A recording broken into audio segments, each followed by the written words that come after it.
ఒక యోగా గురువును honey trap చేసి బ్లాక్ మెయిల్ చేసిన ముఠా గుట్టురట్టయింది. రంగారెడ్డి అనే యోగా గురువును హనీ ట్రాప్ చేసి 50 లక్షల వసూలు చేయడమే కాకుండా మరో 2 కోట్లు ఇవ్వాలని బెదిరించారు. చేవెళ్లలో యోగా ఆశ్రమం నిర్వహిస్తున్న రంగారెడ్డి వద్దకు అనారోగ్య సమస్యల పేరిట చేరిన 2 మహిళలు ఆయనతో సన్నిహితంగా మెలిగి వీడియోలు తీశారు. ఆ వీడియోలతో బెదిరించిన ముఠా నాయకుడు అమర్ కు డబ్బులు ఇచ్చినా బెదిరింపులు ఆగకపోవడంతో బాధితుడు పోలీసులను ఆశ్రయించాడు. రంగారెడ్డి ఫిర్యాదుతో పోలీసులు నిందితులను అరెస్టు చేసి దర్యాప్తు చేస్తున్నారు.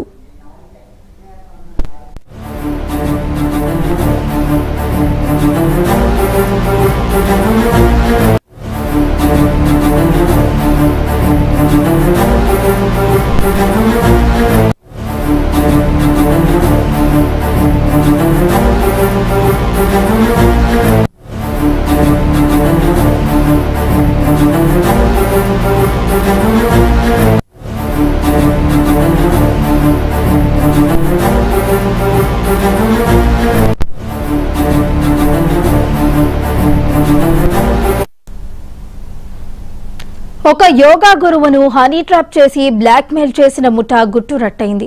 రంగారెడ్డి అనే యోగా గురువును హనీ ట్రాప్ చేసి 50 లక్షలు వసూలు చేయడమే కాకుండా మరో 2 కోట్లు ఇవ్వాలంటూ బెదిరించారు. చేవెళ్లలో యోగా ఆశ్రమం నిర్వహిస్తున్న రంగారెడ్డి వద్దకు అనారోగ్య సమస్యల పేరిట చేరిన 2 మహిళలు ఆయనతో సన్నిహితంగా మెలిగి వీడియోలు తీశారు. ఆ వీడియోలతో బెదిరించిన ముఠా నాయకుడు అమర్ కు డబ్బులు ఇచ్చినా బెదిరింపులకు ఆగపోవడంతో బాధితుడు పోలీసులను ఆశ్రయించాడు. రంగారెడ్డి ఫిర్యాదుతో పోలీసులు నిందితులను అరెస్ట్ చేసి దర్యాప్తు చేస్తున్నారు.